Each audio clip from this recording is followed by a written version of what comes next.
Fala pessoal, muito boa noite. No vídeo de hoje nós vamos tratar sobre a potência elétrica, como eu mencionei no vídeo anterior. A nossa ideia é começar a pensar no circuito agora, nos equipamentos, como coisas vivas, vívidas que a gente consegue encontrar e mexer no cotidiano. Para que a gente chegue a isso, que você sinta uma disciplina um pouco mais saudável, isso vai acontecer no próximo vídeo, no vídeo 4. Mas para que você entenda tudo que a gente vai falar, a gente precisa fazer essa breve introdução. E aqui, já no final desse vídeo, você já vai começar a perceber, a anotar, a entender alguns fenômenos que acontecem no seu cotidiano, simplesmente pelo esse estudo de potência elétrica. Primeiro, a gente precisa tentar entender o que é o conceito potência elétrica. Quando eu digo que algo é potente, o que você imagina? Bom, sei lá, quando eu penso em potência, eu não sei, eu penso em cavalo, um cavalo potente. E aquele que corre bastante. Só que correr bastante não é o suficiente. Correr bastante seria o quê? Correr mais longe, correr mais. Quando eu falo que um cavalo é muito potente, significa que ele é mais veloz, que ele consegue correr mais em menos tempo possível.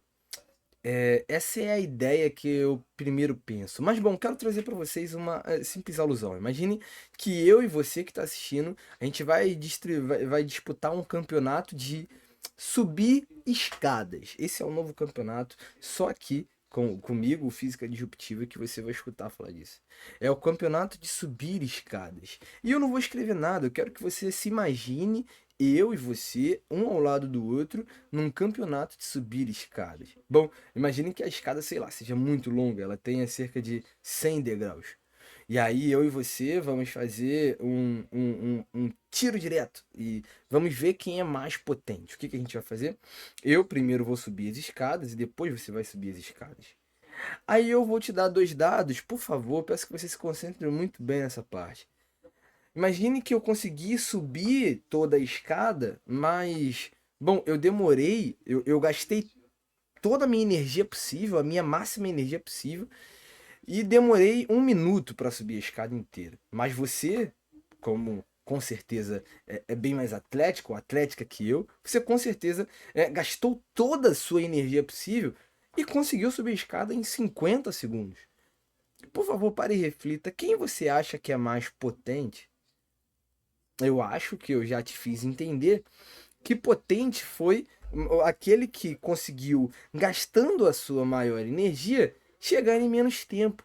Isso é o que significa ser potente. É aquele que, realizando o trabalho que conseguiria, também em menos tempo conseguiu chegar no objetivo final. Bom, a potência, então, ela tem tudo a ver com a energia que algo produz por um determinado tempo. Tudo bem?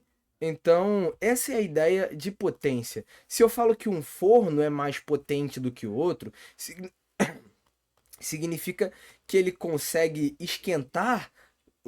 Se eu pegar dois fornos diferentes, colocar o mesmo frango dentro desses dois fornos, só que um é mais potente do que o outro, o que que ele vai fazer? Ele vai esquentar esse frango em menos tempo. Ou seja, os dois podem acabar distribuindo a mesma energia, mas esse forno aqui conseguiu fazer isso em um menor tempo. Então, potência não é nada mais, nada menos do que a energia que alguém cede, né, ou a energia produzida, digamos assim, ou energia dissipada por um determinado tempo. Isso é potência, tudo bem?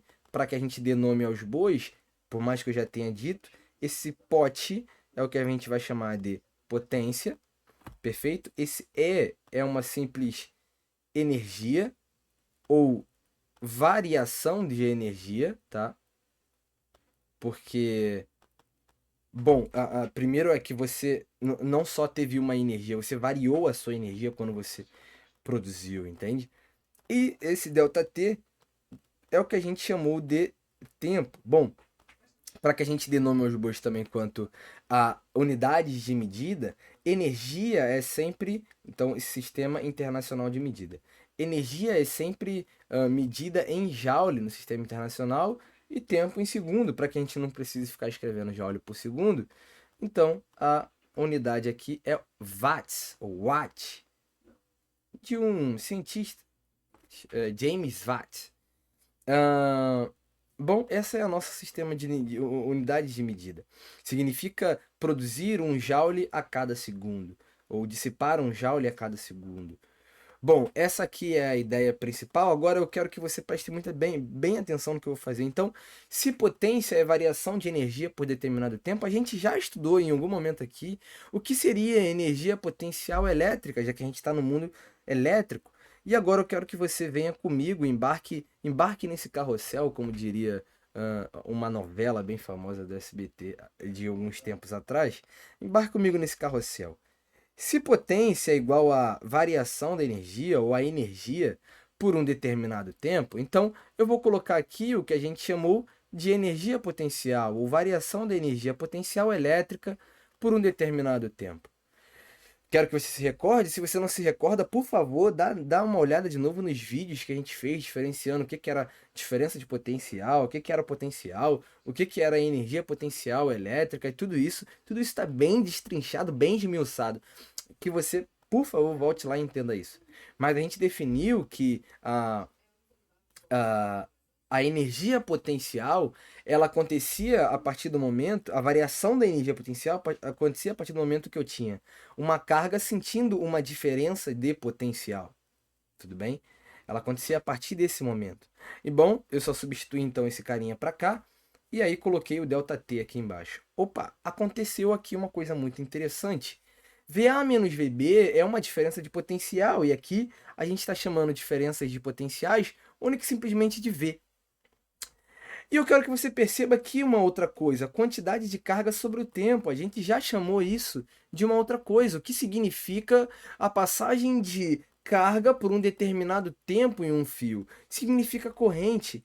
Então, uma nova fórmula, agora uma fórmula, digamos, traduzida aos termos de eletrodinâmica, que a gente pode descrever, isso aqui é corrente, tá?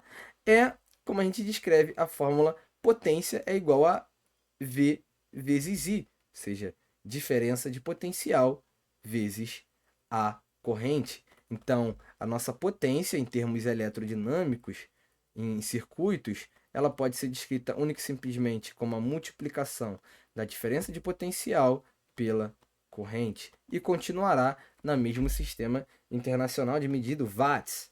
Bom, essa é a fórmula mais importante de potência que a gente tem aqui, e dessa fórmula a gente consegue tirar outras duas fórmulas.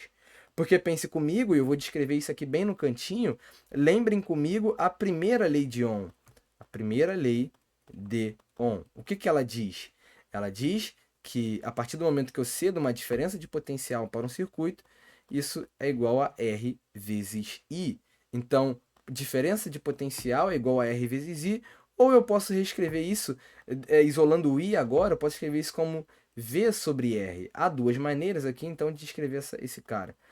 De fato, a maneira mais famosa é essa daqui. Por que eu estou fazendo isso? Para que a gente tire dessa fórmula da potência outras duas mini fórmulas ou subfórmulas. Primeiro, imagine que eu pegue essa parte aqui da primeira lei de Ohm, esse formato da primeira lei de Ohm, e isso V é igual a R vezes I. Então, no lugar do V, eu vou substituir por R vezes I. Quando eu substituir ali R vezes I, isso vai virar R vezes I vezes o I. Então, isso vai ficar que uma segunda maneira de escrever potência é R vezes I ao quadrado. Tudo bem? É uma segunda maneira de descrever a nossa potência. Agora, bom, há uma outra maneira de escrever a própria primeira lei de Ohm, né? Passando a resistência para lá, dividindo. Eu estou dizendo que a corrente é igual à diferença de potencial sobre a resistência. Então, eu vou substituir esse valor aqui. O que eu vou achar? Eu vou achar que diferença de potencial vezes diferença de potencial sobre R. Logo, uma terceira maneira de escrever a fórmula da potência é falar que isso é a diferença de potencial ao quadrado sobre R. Tudo bem? Então, essas são fórmulas de escrever a potência. Essa potência que a gente acabou de entender o que é. Bom, há uma maneira principal, como eu falei, é essa maneira aqui. As outras duas maneiras decorrem da junção dela com a outra fórmula que a gente estudou, a primeira lei de Ohm. Agora, eu preciso, para que a gente atribua algum sentido às coisas que a gente está falando aqui, relembrar o conceito de corrente elétrica que a gente estudou. Lembrem, a corrente elétrica é a quantidade de carga que passa por um fio sobre um determinado tempo. Então, eu tirei uma foto aqui das nossas correntes, das nossas cargas passando. Lembrem de uma coisa, aqui eu estou dizendo que a corrente está passando para a esquerda. Logo, as nossas cargas negativas têm que estar indo para a direita, tudo bem? As nossas cargas negativas têm que estar indo para a direita. Porque o que é a corrente? A corrente ela tem um sentido contrário ao sentido original das cargas negativas. Então essas correntes estão indo para lá, para a direita. Tudo bem? Agora, o que eu quero mostrar para vocês é o seguinte. Imagine que você está dentro do fio e é uma dessas cargas. Cara, se você estivesse aqui dentro olhando o que está acontecendo, você perceberia que esse movimento ele é ordenado, ou seja, ele tem uma direção e um sentido de preferência, mas ele é desorganizado. Ou seja, eu posso dizer que todas as cargas negativas estão indo para a direita, mas eu não posso dizer que elas estão indo perfeitamente para a direita. Essa carga pode estar batendo aqui em cima, outra está batendo aqui embaixo, essa está vindo para cá, outra está indo para lá, essa está batendo na parede do fio de novo, essa daqui também está batendo na parede do fio, essa também está batendo na parede do fio, essa está indo só para frente, essa está indo só para cima, essa está indo só para baixo. O que está acontecendo então? É um movimento ordenado, mas é um movimento aleatório. E esses movimentos aleatórios geram choques com as paredes. Eles geram choques com as paredes do fio. Agora perceba, todo fio é feito de átomos. Então, se eu tenho as nossas cargas negativas, se chocando com as próprias moléculas do fio, o que vai acontecer? Essas moléculas que tinham uma agitação natural, porque toda molécula tem uma agitação, a partir do momento que esse choque acontecer, essas moléculas vão aumentar a agitação. E o que significa aumentar a agitação? As moléculas aumentarão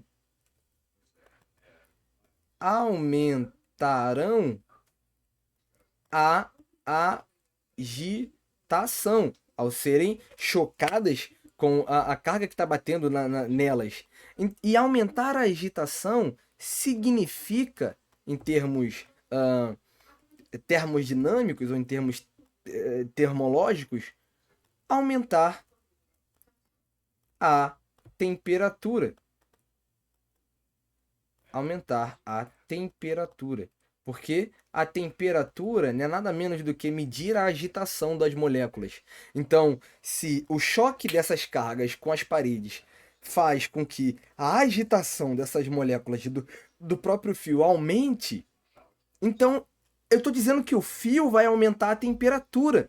E isso é o efeito Joule. O efeito Joule é o aumento. O efeito Joule é o aumento da temperatura devido à passagem da corrente elétrica.